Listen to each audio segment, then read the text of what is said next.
नमस्कार दोस्तों, आप लोगों को याद होगा थोड़े समय पहले भारत के अंदर वंदे भारत ट्रेन को बनाने के लिए बातचीत की जा रही थी। इस दौरान में ओपन बीडिंग की गई और ओपन बीडिंग उस समय पे कोई जीता था तो वो था ट्रांसमेश होल्डिंग और रेल विकास निगम यानी कि टीएमएच और आरवीएनएल की एक joint venture TMH RVNL consortium. इसके अंदर ये जो टीएमएच कंपनी है ये रशिया की कंपनी है और रेल विकास निगम भारत की कंपनी है, जिसके कारण से रशिया और भारत की एक जॉइंट वेंचर द्वारा भारत के अंदर वंदे भारत ट्रेन को बनाने की बात की गई थी। लगभग 120 वंदे भारत ट्रेन यहां पर बननी थी, जो हर एक ट्रेन 120 करोड़ की होनी थी, यानी कि लगभग 14,000 के आसपास का ये रेट पड़ना था। साथ में इन्होंने कहा कि 35 साल तक मेंटेनेंस सर्विस भी यही लोग देंगे, जिसके बाद में लगभग 30,000 करोड़ तक का ये पूरा टेंडर इस जॉइंट वेंचर को दे दिया गया, जो भारत और रशिया के बीच में बनी थी। यह जॉइंट वेंचर द्वारा 2025 के अंदर एक प्रोटोटाइप तैयार किया जाना था, जिस प्रोटोटाइप के अंदर ये लोग बताते किस तरीके की वंदे भारत ट्रेन ये लोग बनाएंगे। जैसे ही उस प्रोटोटाइप को अप्रूवल मिल जाता, उसके बाद में हर साल 12 से 18 वंदे भारत ट्रेन इस कंसोर्टियम द्वारा, इस जॉइंट वेंचर द्वारा बनाई जानी थी। बट हुआ कुछ ऐसा कि टीएमएच और आरवीएनएल की ये जो जॉइंट वेंचर है, इसके अंदर जो मेजॉरिटी शेयर होल्डिंग है ये टीएमएच के पास है। टीएमएच यानी कि रशिया यहां पर मेजॉरिटी शेयर होल्डर है। अब भारत की अगर वंदे भारत ट्रेन की बात करें तो वो इंडिजिनसली डिजाइंड है, इंडिजिनसली डेवलप्ड है। पर इंडिजिनसली डेवलप्ड है इसका मतलब ये नहीं है कि एक एक पार्ट भारत का ही लगा हुआ है। कई सारे पार्ट जो है वो बाहर के देशों से हम लोग इंपोर्ट करते हैं और उसे फिर वंदे भारत ट्रेन के अंदर लगाते हैं, यानी कि वंदे भारत ट्रेन 100% इंडिजिनस नहीं है। कई सारे स्पेयर पार्ट यूरोप और अमेरिका से भारत के अंदर वंदे भारत ट्रेन के अंदर लगाए जाते हैं।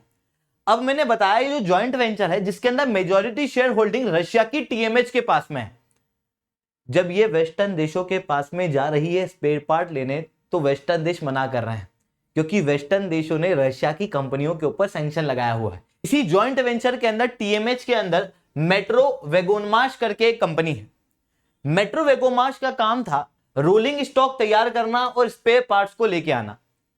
पर स्पेयर पार्ट्स को कैसे लेके आए, क्योंकि स्पेयर पार्ट्स को लेने के लिए इसे जाना पड़ेगा वेस्टर्न देशों के पास में। पर वेस्टर्न देशों ने 22 मई के दिन मेट्रो वेगोनमाश के ऊपर सैंक्शन लगा दिए थे, जिसके बाद में वंदे भारत ट्रेन ये 120 ट्रेन बनेंगी या नहीं बनेंगी, इसके ऊपर सवाल उठने लगा था। पर मैंने बताया ये एक जॉइंट वेंचर है, मतलब केवल टीएमएच ही नहीं है इसके अंदर आरवीएनएल भी है। तो आरवीएनएल का कहना है कि मेजॉरिटी शेयर होल्डिंग टीएमएच के पास में ना होते हुए अगर आरवीएनएल के पास में आ जाए तो ये जॉइंट वेंचर एक इंडियन कंपनी की तरह दिखने लगेगी, और जो दूसरे देश हैं उनको रशियन कंपनी के मुकाबले भारतीय कंपनी के ऊपर ज्यादा कॉन्फिडेंस है।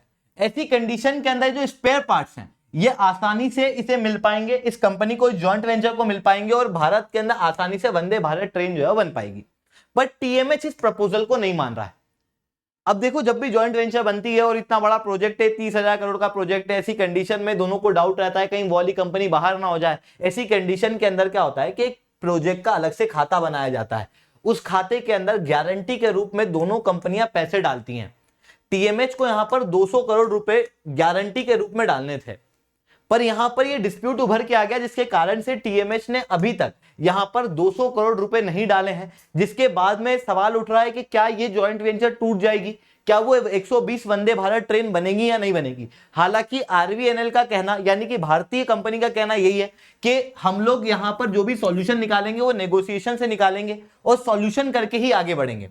तो वो सारी चीजें यहां पर देखने को मिल रही हैं। अब सवाल उठता है ये वंदे भारत ट्रेन क्या है, वंदे भारत ट्रेन की हम लोगों को क्या आवश्यकता है, उन सारी चीजों को मैं शुभेंद्र सिंह चौहान अभी और डिस्कस करूंगा। बट उसके पहले अगर आप लोगों को मेरे इस लेक्चर की या किसी भी लेक्चर की पीपीटी पीडीएफ चाहिए तो आप लोग SRC10 टेलीग्राम ग्रुप के ऊपर जुड़ सकते हो। इसके अलावा दोस्तों, अगर आप लोगों को पाथफाइंडर टीम से पढ़ना है, यानी कि मेरे से, Mahipal sir, Aniruddha sir, Kinjal sir, Nidhi ma'am, इनसे अपनी यूपीएससी की तैयारी करना है तो आप लोग हमारे कोर्स के अंदर जुड़ सकते हो।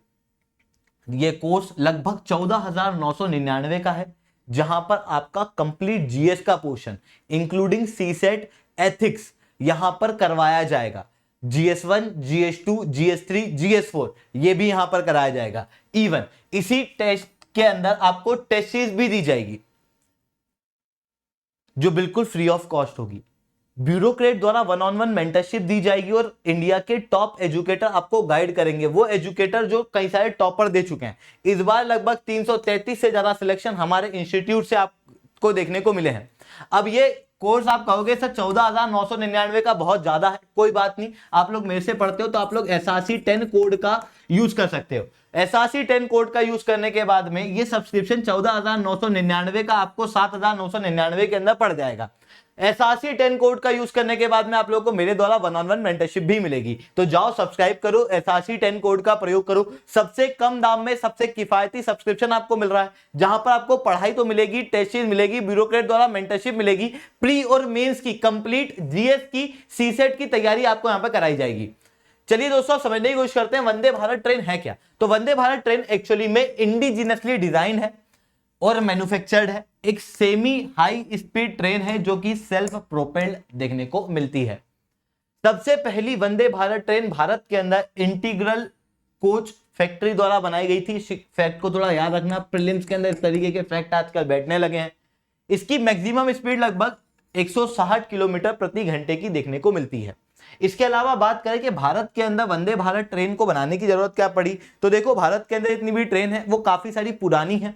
कई सारी ट्रेन उस समय की जिस समय पे कोयले की ट्रेन चलती थी। आज भी आपको कई सारे इंजन देखने को मिलेंगे रेलवे स्टेशन के ऊपर जो कोयले पे चल रहे हैं, ठीक है, इलेक्ट्रिसिटी पे नहीं चल रहे हैं। तो इलेक्ट्रिफिकेशन को करने के लिए वंदे भारत ट्रेन को लेके आया गया था।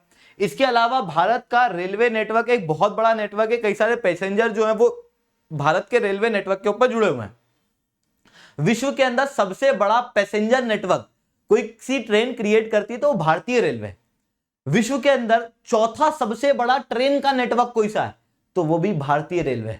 पर इसी भारतीय रेलवे के अंदर कई सारी प्रॉब्लम्स हम लोगों को देखने को मिलती हैं, जैसे क्रॉस सब्सिडाइजेशन। क्रॉस सब्सिडाइजेशन क्या होता है, जैसे क्या होता है आपने कई बार देखा होगा ट्रेन के अंदर मालगाड़ी होती है जो क्या करती है सामान को एक जगह से दूसरी जगह ले जाती है, उसे हम लोग कहते हैं फ्राइट, ठीक है, फ्राइट कहा जाता है उसे। वहीं दूसरी तरफ आपने ट्रेन के अंदर पैसेंजर देखे होंगे, तो क्या किया जाता है पैसेंजर से पैसे कम लिए जाते हैं। मान लो कि दोनों के लिए 100 रुपए लग रहे हैं तो पैसेंजर से 80 रुपए ले लिए जाते हैं और फ्राइट से 120 रुपए, जिसके कारण से फ्राइट के दाम जो है वो बढ़ते हुए दिखाई देते हैं। इतना ही नहीं दोस्तों, रोड के ऊपर ओवर डिपेंडेंसी है। मतलब देखो आपको अधिकतर देखने को मिलेगा कि कोई भी कंपनी अगर सामान को एक जगह से दूसरी जगह ट्रांसपोर्ट करती है तो वो ट्रक के जरिए करती है, ट्रेन के जरिए नहीं करती। जबकि ट्रेन बल्क में ढेर सारा सामान ले जा सकती है, कम पॉल्यूशन करती है और बेहतर है as compare to road. But उसके बावजूद भी 2/3 भारत के अंदर जितना भी ट्रांसपोर्ट होता है वो ट्रक के जरिए होता है, रोड के जरिए होता है। मतलब रेल के ऊपर डिपेंडेंसी फ्राइट के लिए भारत के अंदर कम है।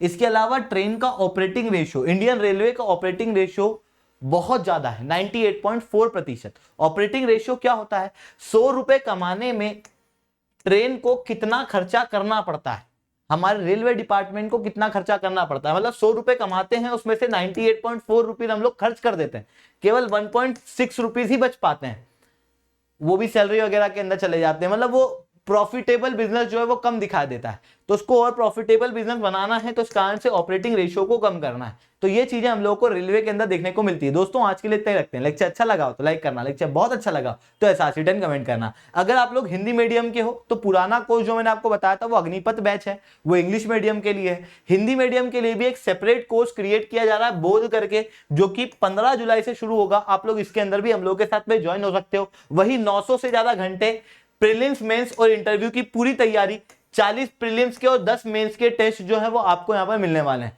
इसके अलावा कुछ बच्चे ऐसे हैं जिनको ऐसा है कि सर हम लोगों को क्लासेस अटेंड नहीं करना, हमको केवल टेस्ट देना है, तो उसके लिए आप लोग टेस्ट सीरीज भी ज्वाइन कर सकते हो। 2499 की हिंदी मीडियम के लिए और इंग्लिश मीडियम के लिए 2999 की टेस्ट सीरीज है। जो अग्निपथ बैच या बोथ बैच को ज्वाइन कर रहे हैं उन्हें ये टेस्ट सीरीज देने की जरूरत नहीं है, ये टेस्ट सीरीज उनके लिए फ्री है। पर जो वो बैच ज्वाइन नहीं कर रहे हैं उनको चाहिए कि नहीं मेरे को केवल टेस्ट सीरीज लेना है, तो वो इस टेस्ट सीरीज को ज्वाइन कर सकते हैं। नीचे लिंक जो है वो अवेलेबल है। दोस्तों आज के लिए इतना ही। That's all from my side. जय हिंद, जय भारत।